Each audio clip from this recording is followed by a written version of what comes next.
We need more women who lead, create, and inspire. And what an honor it is for me to welcome our next guest on the Game Plan podcast, powered by the London Sport Institute in Dubai at the Middlesex University. Jessica Smith OAM, Paralympic swimmer, represented Australia for 7 years, also part of the 2024 Athens Games and the London Olympics.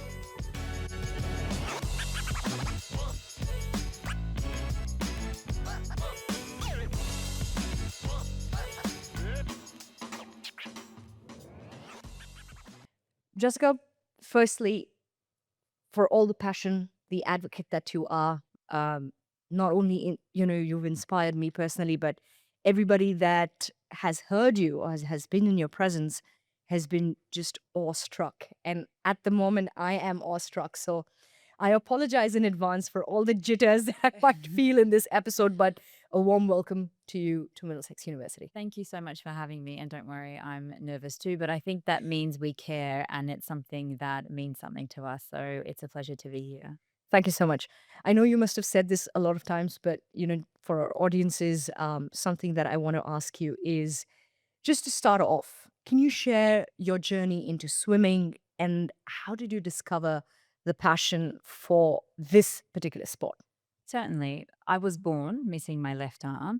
And to this day, there's still been no explanation as to why that happened. And I think it's important to note that at the time I was born, the world looked at disability through a medical lens, Mm. which meant that I was seen as broken and I needed to be fixed and put back together.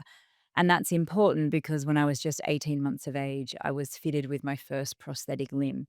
And of course, the way in which people viewed it at the time is that two arms was obviously better than one.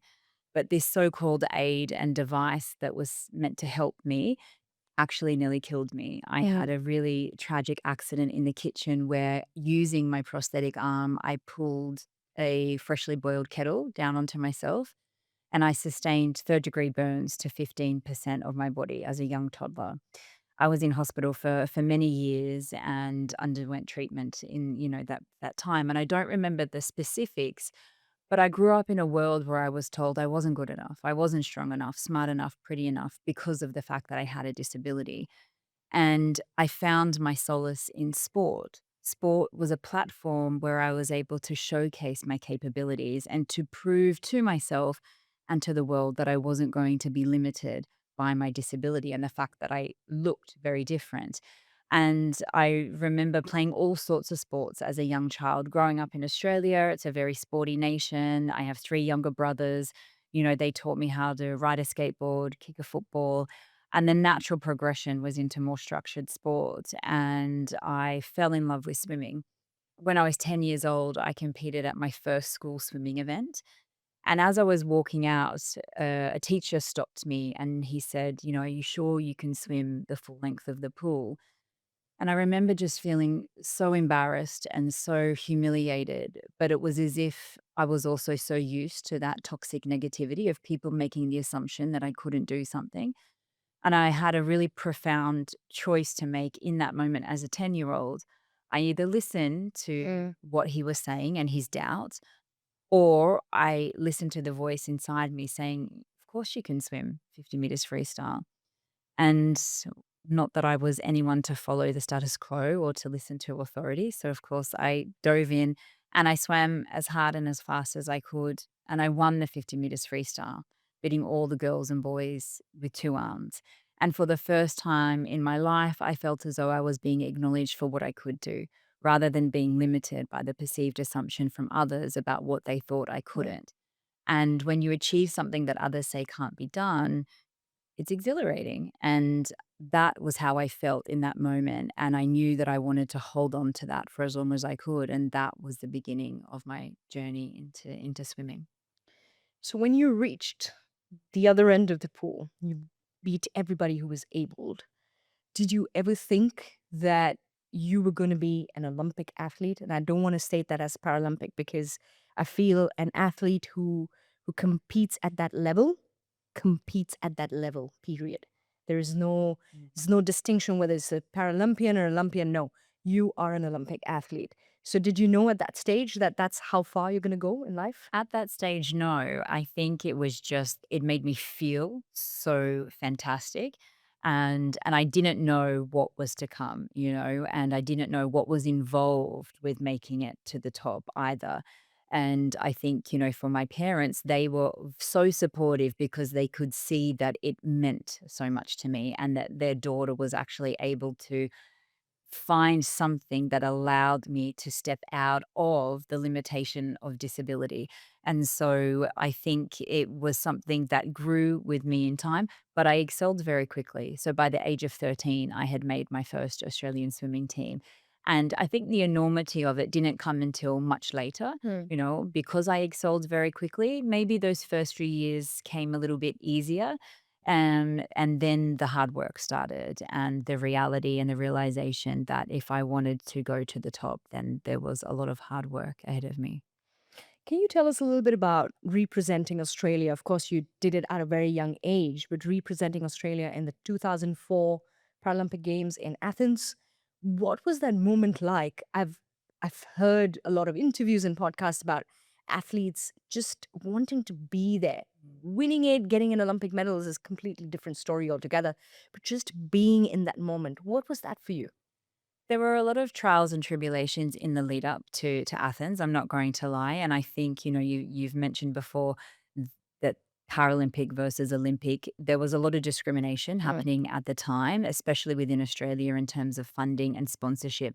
So I felt as though the weight of the world was on my shoulders going into Athens.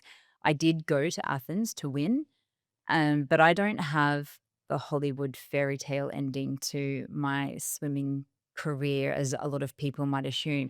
Being in Athens, representing my country was phenomenal. Mm. And you're absolutely right. I just wanted to be there. I wanted to feel that. I really wanted to be in the moment as much as I could. But there is pressure at that level. There's an expectation that you're going to perform.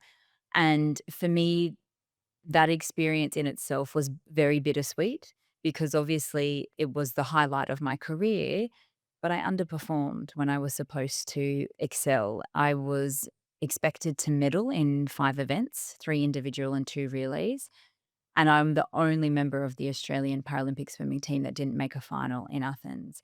And that was absolutely heartbreaking, but that's the reality of all of the other things that I was going through at the time, mental health, eating disorders, and they were a culmination of the fact that I was also just a young teenage girl trying to understand my identity in a world that wasn't designed or made for somebody like me.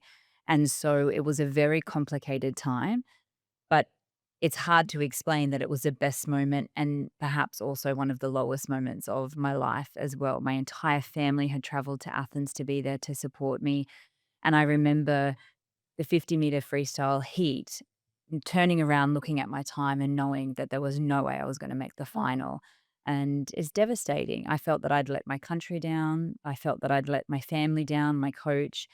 And so to have that very polarizing experience in the exact same moment was a lot for a 19-year-old to go through, but it was incredible. But how do you explain in and articulate in a way that allows people to know that you can experience such a high while also experiencing such a low? We as women, and because you mentioned this as in teenage years, we as women, we go through so many different changes, body changes, mental health. You mentioned that hormones are going all over the place.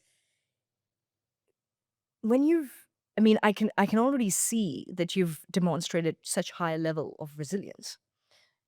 But everything that's going on, and you say this so beautifully that experiencing a highlight being at the Olympic Games and not making it to the final. How did you keep yourself going? How did you keep yourself motivated? This is post 2004 games.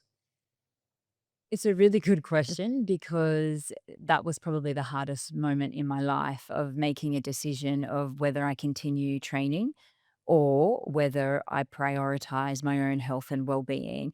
And I did continue training for a few years with the goal of going into Beijing. But it reached a point where I wasn't able to maintain the elite level of training needed while still battling with eating disorders and not being able to have the nutrition and I guess the power and the physical aptitude to be able to perform. And so what I think matters most for me and what I've learned on the other side of swimming is that all of those moments of grit and despair haven't been the obstacles to my success. It's been the engine for it. So I traveled the world wearing the green and gold colors of Australia very proudly, winning medals, breaking records. But the parallels that I've been able to draw from that and apply to everything that I have done in my life since is what matters most and what I'm most proud of. And, I am an ambassador for the Dubai Sports Council, an ambassador for New Balance in the region. I've represented the International Paralympic Committee at the United Nations and have been awarded my country's highest civilian honor, an Order of Australia Medal for my commitment to community and sport. Sport gave me all of that, the values of everything I learned in all the moments in between the winning and the losing, and I think that that is my message about sport and everything that I've been able to do beyond the pool, and that's what I hope all of our young aspiring athletes realize is that we often learn so much more from the races that we lose in comparison to when we're just winning all the time because we're forced to ask ourselves some of the toughest, most important questions in times of struggle. What didn't go right? Why didn't it go to plan? And how do I continue to show up tomorrow and the next day better and stronger than the day before? So that's what I know swimming has taught me, even though it has been certainly, or it was one of the most tumultuous times of my life. But we're here and we're celebrating, and I'm here talking to you because that's all part of my story. I mean, it's so nice um, to know that it is because of sport that we have so much in life. I think, the little 1% of sport that I've represented, and I work in sport, and I think it's such a privilege to be connected to something that is so just so beautiful, not something that you can put in words, or you can't pull out a dictionary and be like, oh, here you go, that's that meaning there. Absolutely not, because sport gives us so much. And it's amazing that the way that you say that it's because of that we're here and we have that. And I hope that the youngsters, parents in particular as well, they realize that it's such an important aspect in building who you are as an individual, in growing up, and in growing in life in general, isn't it? Yeah, absolutely. I think that for me now, as a mother of three children myself, I know that sport teaches my children not just skill set, but sportsmanship, how to celebrate, how to lose. I think that there's a lot that needs to be discussed about the way in which we teach people to lose because it's so fundamental to developing and understanding the meaning of life in general. Sport is its own language unto itself. We see that when we're supporting a team and we realize that someone that we would never otherwise have met supports the same team. And so we're drawn together because of that. And there's so many valuable moments that sport has given me that I am now hoping that I can role model to my own children and to children all around the world. My next question to you is, because I need to know this.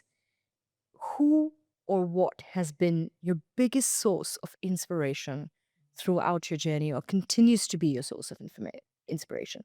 For me, anyone who sets themselves a goal and does everything in their power to make it happen, that can be anyone. It doesn't have to be a celebrity or an elite athlete. I think what I've also value so much is that I have met so many extraordinary athletes with a disability. So they've already had to overcome so much. I often think that I'm so fortunate that I was born with my disability. Yes, I've had to adapt my entire life, but this is all I know. This is my way, and my way of doing things might look different to other people, but it's perfect for me. And so I'm inspired by so many different people, famous athletes, and then athletes perhaps that aren't so famous, people who have shared their vulnerability and have made that relatable. Because I think often we only see the highlight reel, and certainly in, the current era that we live in where everything's digital, everything we want a quick, you know, bit of dopamine, and we find that online, and it's usually in those moments of success. But we know that success is a journey. And for me, I'm able to sort of take little bits of so many different people's journey and think, wow, that's so inspiring. And I don't like to use that word flippantly. It means that there's something about an individual who has been able to sacrifice and ask themselves the question, what do I want to achieve? And what am I willing to do to make that happen? And so that can be in people that I meet, my next door neighbors, it can be in the athletes that I've met. Um, and I think that has fueled me the most in knowing that it's also the ordinary, not just the extraordinary, that inspire us.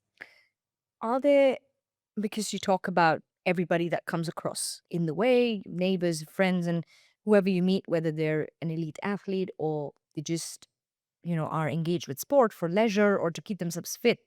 Are there any habits, routines, or philosophies you follow that help you make the most out of every day? I value movement and I value what my body can do. And so I've always been someone who has wanted to push beyond limitation. And I think that just comes from, living with a disability. And so for me personally, I'm always pushing against what I even think to be possible. But I also know that that's not necessarily the mindset that everybody has. And so for me, it's about consistency. What does consistency look like for you in your everyday life? It's if it's just about putting on those shoes and going for a walk, then that in itself is an achievement. And I think sometimes we look toward this huge successful status of people who have different resources Yeah. available to them. And I think that there has to be a conversation that's realistic that not everybody has access to extraordinary opportunities or resources. But consistently showing up again and again is one of the most profound, I guess, fundamental aspects of being driven by whatever your goal might be. And I think here, in Dubai in particular, we do have access to incredible resources and facilities. But I always say that it's not those things that create the athlete, it's the mindset, it's the hunger. And you find that from anything that has been an obstacle or a challenge in your life. And those challenges also don't have to be extraordinary. So what's the commonality is consistency. You mentioned Dubai, Mhm. and we've seen so much resilience showed by everybody who's decided to stay back in the country. And so I have to ask you this. Made a decision with your family to move here and settle here. I know you've said this a lot of times, but why Dubai, Jessica? Dubai is safe, and I know everybody says that, and a lot of parents say that, but that is a very big truth for me as a mother of 3 children, and it's in so many different aspects. As a female, going for a run in so many other countries is not safe. So to have that genuine level of safety for me to be able to participate in movement is extraordinary. And sometimes I don't even feel that in my home country. And that's a very true reality for a lot of females. And so I want my kids to grow up with that sense of safety where they have the freedom and the flexibility to explore and to play and to go to the park and to go to the beach. And I think beyond safety, there is a beautiful sense of community here. And we have seen that already Right. over the years, but certainly this year. I would go for a walk or a run along the beach in the past few months, and everyone just had a bit more step in themselves of like, hi, how are you? Good morning. It's nice to see you. And that sense of community in times of uncertainty has been something that my husband and I have spoken about so much of saying, this is what we want for ourselves and our family. We want this environment where it's a sense of camaraderie and togetherness. And so for us, we'll be here as long as we can. Um, there's so much that I also see on social media where the 3 beautiful children that you speak about, they're so they're so part of every movement. You've got a home gym, if Yeah. I'm right. They're lifting, they're jumping off the boxes, and they're pulling themselves up on the bar. How? being an elite athlete with all of these aspects of life, family, personal goals, advocacy of the work that you do, how do you balance all of these areas and so gracefully? So for me and also for my husband, I think this is a family value that we want our children to enjoy movement, because for my husband and I, we love being fit and being active, and we want our children to be part of that. It's interesting though, my son competed at a swimming competition yesterday, and I try so hard not to be that parent that's overbearing, and, screaming and cheering or giving too much feedback, because I'm also acutely aware that too much pressure is Mm. not good either. So when I say to my kids, come on, we're going over to the gym, and it's just fun. It's not that there's immediate structure around any of that, but I'm very much aware that it's building skills that they will have with them for life. And also by playing different team sports, they're meeting different people. They have different groups of socially that they're able to connect with. And so sport offers all of that. And I want to be able to give my children those opportunities, but I want to be able to do it together, because I need to be the role model for them. And so when they see me doing it, it's so much easier for them to say, yeah, okay, this is what we see, this is what is normal for us. And I know, of course, that the technology and the digital world that we currently live in can make that very hard for some people. So it has to be a, a very deliberate Mm. thing that I'm doing. And it's not forcing, but it's wanting my kids to find the joy in movement. And when you find the joy in movement, it's so much easier to want to participate and contribute. And so the more we can do that as a family unit, the easier it will be for those skills to be developed. And it's skills, like I said, that will stay with them forever. I want to talk a little bit about development of sport overall, from a Paralympic standpoint as well. And also, of course, as we go ahead in this conversation, I want to also talk a little bit about women in sport, because that's such an important topic these days. Yes. Everybody's talking about it, and I do want to touch base on that. But just talking about sporting development overall, from your perspective, from your time at the 2004 Paralympic Games, in terms of visibility, professionalism, and competition, what's really changed? What's the evolution that you've seen? It's been a social evolution. Mm. And what I mean by that is, I kind of alluded to it before when I was born into this medical model of disability. We've seen a transition over the years of a more social model. And what that means is the realization that a person who lives with a disability is more disabled by their environment and the barriers that exist. And so the responsibility is actually societal to remove those barriers. And we're seeing that happen more and more. And when you remove the barriers, you create more opportunity for people with disability to show up and to participate. And so what does that mean in sport? And what have we seen, since Athens? We've seen more funding, Mm. more sponsorship, more understanding that an athlete with a disability is a worthy athlete. They train just as much, just as hard, and as an athlete that doesn't live with a disability. And so it has been, I think, a societal understanding and a shift in perspective about the capabilities of athletes with disability. It's also, the way that we view and consume sport online or on, television. I know with the Paris Paralympics, every single event was live streamed on YouTube. I was so emotional watching, because that was never happening when I was competing. Nobody knew that we were Australian athletes, because there wasn't a platform for us to be shown through the media.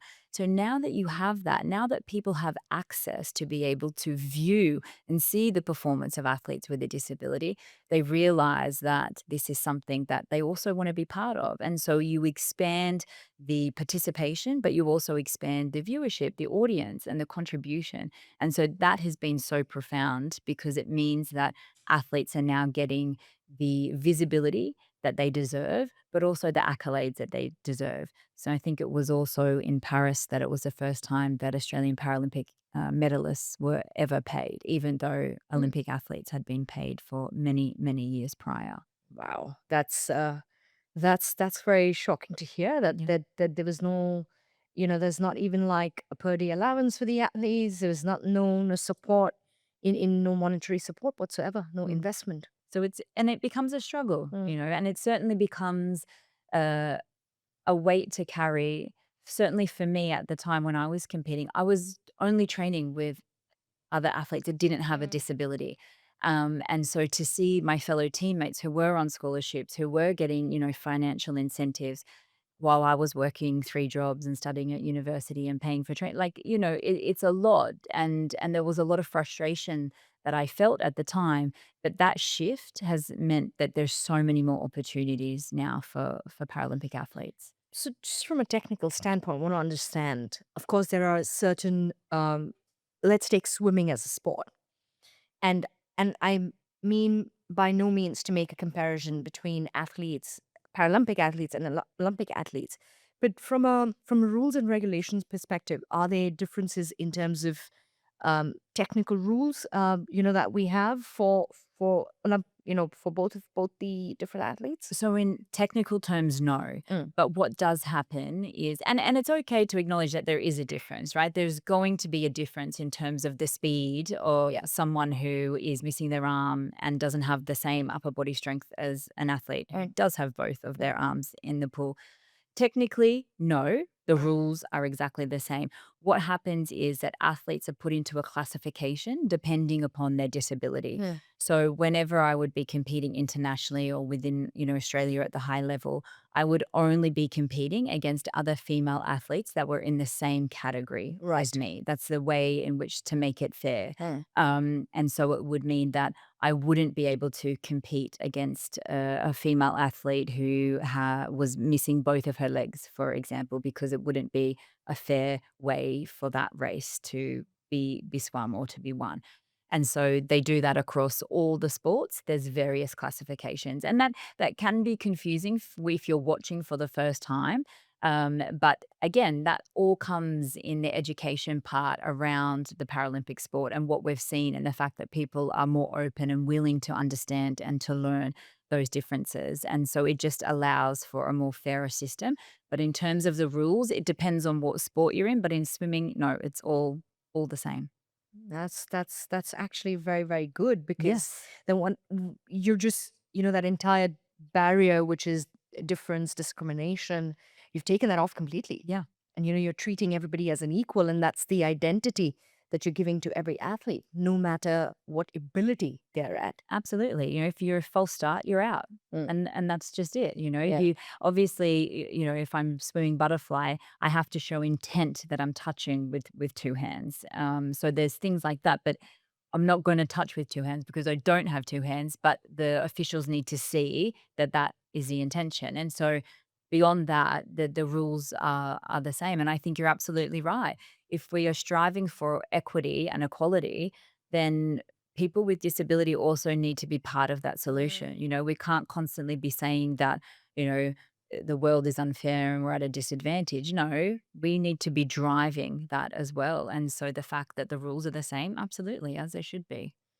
So, while you were training up to the games where you performed for Australia, getting picked for the team and traveling and being at these games, have you seen an advancement? Of course, there is with technology being done so well, but in performance tech, Mhm. have you seen any massive change or groundbreaking tech that's come through? I think overall, not specifically for Paralympic sport versus Olympic sport. I mean, when I was competing, I mean, ice baths were the Mm. biggest craze, right? That just shows you how Yeah. far we've Mm. come and how Yeah. old I am. But yes, overall, the advancement in technology and I guess even the underwater technology to be able to understand the s- split seconds, and everything from the touch pads that were again introduced during my career, right? Just again showing you my age and how far we've come. But all of that technology absolutely is giving athletes, the not an advantage, but the opportunity to see how they can optimize their performance. Mm. And the fact that now the same is being given to Paralympic athletes is what matters most, because I think at the time it was only a select few that would have had access to underwater footage and the ability to be able to have team coaches and team, technical support staff who were able to work with Paralympic Mm. athletes because they weren't dedicated to Paralympic athletes. They were dedicated to Olympic athletes. So even just that change has been very, very profound. But I wouldn't say, certainly not in swimming. I think Mm. when you get into other sports where you can use prosthetics, then it's a different question and a different conversation. But in terms of my sport in swimming, because you're in the water, you can't use any device or anything that's going to sort of help you through the water. But of course, in different sports, like I said, a different conversation. Um, it's amazing how tech has enhanced performance as well over the last couple of years.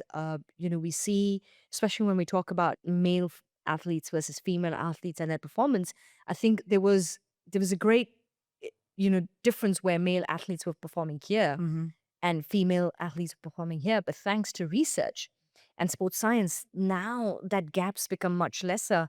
And I wouldn't be surprised going forward. I don't think it's going to happen. But if male and female athletes are competing against each other in the same event, Yeah, well, we've seen that especially with the Australian I mean, swimming team, with the female swimmers who the scientists finally realized you cannot train female athletes as little men, which is uh, essentially what was happening. And so we saw a huge change from the female swimmers on the Australian team in probably over the last 8 years. The performance has just rapidly changed because the training and the technology and the performance side of things was more specific to their needs. As you were um, saying, hormonal, everything else that females go through on a monthly basis that had never really been looked at mm, before and hadn't been, taken into the conversation around female performance. So now that we have that, we have a clearer understanding of how female athletes need to train differently in order to correct. reach that optimal performance. Correct. And I do understand that. And why I relate to this a lot more is a couple of years ago, it was the Women's T20 World Cup that was happening in Cape Town in South Africa. Hmm. And they had a women's cricket conference just 2 days before the World Cup was to kick off. And I remember being invited to be on a panel alongside Belinda Clark. She was Yes, on the panel with me, and she's so wonderful. she is And incredible. the kind of things that she's achieved before the men did. Yes. I sat there in the panel and I said, I'm going to salute you, Belinda, because honestly, it's very rare to have women who actually impact how you make decisions in your own life. And what I saw in that World Cup was a different change where we had practitioners, we had professors in universities who are doing research on sport so closely, Hmm. but nobody talks about it. There's no visibility. And they said something very different because it was so related to the sport. And they said, we train men in a certain way to field on the Hmm. field to pick the ball up and throw it back a certain way. If you're going to train the females in that way, it's not going to work because the body composition is so different. And that's so true. Yeah, absolutely. And I mean, it's wild to think that it's taken this long for people to realize that. It's something that we've always known. But I think certainly throughout the time that I was training, there were a lot of females that felt as though they were being gaslit. Mm. We were having our BMI, oh my God, all of our fat measured and in the most inappropriate ways, and being told that if you don't fit within that parameter, then you're not a good athlete. And we know that that's just absolutely not true and false. And what needs to be done and what is finally being done is more specific training, more specific nutrition, understanding technology, and understanding that women and men are different. And therefore, we need to create systems and trainings and programs that allow women to thrive to be the best version of themselves. And that cannot be done if it's being exactly the same as men. It just doesn't work. And that brings me to the next aspect that I want to talk about women in sport that we Mhm. mentioned just a while ago. From a commercial standpoint, because now women are, it's about softly knocking on the door and be like, may I come in? Mm. Now they're breaking the door and walking right in and being like, hey, you know what? There's been a lot of research put around. I want somebody to see how I'm performing. I want that sort of visibility. And it's amazing to see, the business of women in sport grow exponentially and the visibility in the eyeballs that have come through. Yeah, well, I think it's undeniable now. I mean, women want to watch sport as Mm, well. So it's like, we can't exclude the female audience. And mm, if the female audience are, our customers and they're buying into this and they want to be part of, the business of sport as mm. well, then we have to make sure that we're Yes. prioritizing our female athletes. And so again, it's like the penny has kind of just dropped, even though we've known that for decades. Yeah. But you're right, the whole situation has been different. The environment has been different. And so it's exciting to be in sport and to see that evolution, to know that, we couldn't just walk into a room and demand to be seen or heard. We would just be laughed at. Now it's like, oh, okay, there's actually a case for this. So there's a business case. And sometimes that seems to work more depending on who you're talking to. Like, hey, there's money to be made here, but obviously, we know that you go to the foundation of that, and there's extraordinary potential and ability from our female athletes that needs to be shown to the world. And the world wants to see that. I think this whole conversation, like, oh, it's not the same, it's not as entertaining. I mean, we know now that that's just absolutely not true. The data, the stats, and the money are telling us otherwise. So we can't ignore it anymore. So to be able to see that come to fruition, it's so exciting. And a very good case study on what you're saying is the Women's Big Bash League that happens Yes. in Australia. Yes. It was, of course, it was designed on the onset of the Big Bash League, and it was targeted to mums and young kids, and because whether boys or girls, and then now you're seeing stadiums are fully packed and games are sold out because they less want to go to a men's game, but they definitely want to go to a a women's game because they feel that connection, they feel a sense of comfort and safety. Most importantly, is safety. Yes, absolutely. Exactly what you've just said. And we've seen in Australia that the stadiums have, and the ticket sales have been through the roof. Mm, And it's just solidifying the fact that people do want to see it. But to all of those points that you mentioned, and I think that's really, really significant, the families want to be able to be part of something. They want to be part of sport.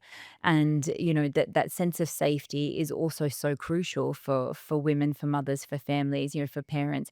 And I think that has been a really significant message as we talk about the power of sport. It's not just for athletes. mm, There are so many other ways that people can be part of sport. They can volunteer, they can be, part of their community. Like I said, we're all following the same team. That yeah, brings people closer yeah, together, and that is the power of sport. yeah. I mean, I see so many young girls want to get involved in sport one way or the other. Not necessarily have they played sport professionally, or they've represented a team, or they've been part of an activity in high school, but now they realize how amazing it is just to be connected to it, to be part of it. um I remember walking into commentary boxes and being the only female in the room. Still am only the female in the room, but often I would be the professional athlete there, Mm. but the others think, "Oh, what is she gonna know to talk about?" And you're not, you I'm the only one who's played it professionally. You've not even set foot on the ground. Mm. And that comparison, which is unfortunately in a lot of areas still present, it's gonna be do you think it's gonna be hard for young girls and I think we're paving the way, and I think that there's been, enough women who have fought the fight to mm, be able to create this pathway. But yes, I think it will still be challenging. Sport is still very much a male dominated industry, but we're seeing that shift. We just have to keep the momentum going. And that is why it's so important that we continue to be the role models for younger girls and boys to be able to show them what's possible in sport. It's not just necessarily about being an athlete. There are so many opportunities within sport that women can step into. They can be the CEO of a team, right? They can yeah, be managing, they can be commentating. yeah, And so there's so many aspects. And I think once we've fully allowed ourselves to open the world up to those possibilities and opportunities, we're going to see more and more pathways created for young women. But we all have a responsibility to ensure that those pathways are open and that they remain open. And how is that in terms of the inclusivity aspect when we talk about having the, equal opportunities for male and female athletes or everyone else who wants to work in sport professionally, especially in the UAE, because we talk so much about Dubai and the UAE in particular, and we've seen a major advancement in that. How is that working as a framework for the sports councils, for the Ministry of Sport? I think there's a lot of discussion at the moment about prioritizing that in terms of, what it looks like in the future. We've seen a lot of increase in female participation in sport in the region, but we still have a long way to Mm. go. And, we have to be very mindful that there's a lot of cultural sensitivities Yeah. around that as well. It's not something that's going to happen overnight. So, how do we respectfully have these conversations to showcase that women do want to participate in sport? And they should as well. Obviously, we know the overall benefits of movement and sport and physical activity impact us on so many different levels. So I know that those conversations are very much being had in parallel across the UAE at the moment, which is a huge positive step forward. But again, I think we all have a responsibility in our roles, whatever it might be in sport, to continue pushing this because we know that as there has been an increase, there's always a dropout Yeah. phase for females, especially around adolescence, where they no longer want to participate in Mm. sport. So we have to nurture that as much as we can and create programs and initiatives around that to really support young female athletes and young females who are just participating in sport. So we see less of a dropout. And because that happens in every country across every sport. But yes, there's certainly a lot more that can be done, and that's what I'm also trying to do. No, and with all the initiatives that you've got with the community and everything that you're doing for youth, for young girls and women in sport, Jessica, honestly, it's extremely inspiring, and uh, it's nice to see somebody who's an absolute advocate of it. And we're constantly going with the same message time and again. It may not impact once, it may not impact twice, but it will happen the third time and the fourth time, and then we'll achieve what we definitely want. So we're coming towards the end of our episode, and something that we like to do is a Okay. quick fire. So I'm just going to adjust myself and in the seat, and we'll go through this quick Okay. fire very quickly. So 7 questions. Okay. All right. No, I don't want you to be nervous, but 7 questions. And here we go. What's your favorite mantra or quote? You'll never be criticized by someone doing more than you. Mm. One thing that always gives you courage when you were scared. My children. Oh. The biggest lesson you've learned from failure. It's not an obstacle to success. One habit that keeps you consistent and focused. I just have to put my shoes Yeah. on and go right. Sometimes I literally just get dressed in my active wear, knowing that at one point during the day I'll have to be forced to move my body. Most joyful moment in your career so far. Oh, most joyful moment, definitely with my team in Athens at the Paralympic Games. Yeah. Advice to your younger self at the start of your swimming journey. God, she would never have listened. Consistency. It's going to be hard, but just keep being consistent. How do you celebrate achievements, big or small? Oh, I'm tough at this on myself, but maybe I should celebrate a lot more. But probably just, I don't know, going out for dinner or maybe with my family. I know it sounds a bit pathetic and cliche, but um, yeah, I think those moments now are very, very special. So I celebrate them with my closest people. Oh, you passed. Oh, that's it. 7. Okay, great. You did really great.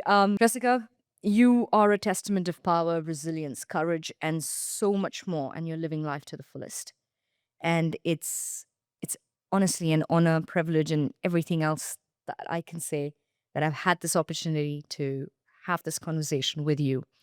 And it's not going to be the only one. I promise you that Okay, we're going to good. have many more, and we'll surely have another part to this, because there's so much more to chat to you about and know about and learn from you. So, but thank you and a salute to you for being here. Thank you. And I look forward to coming back again soon. Thank you so much.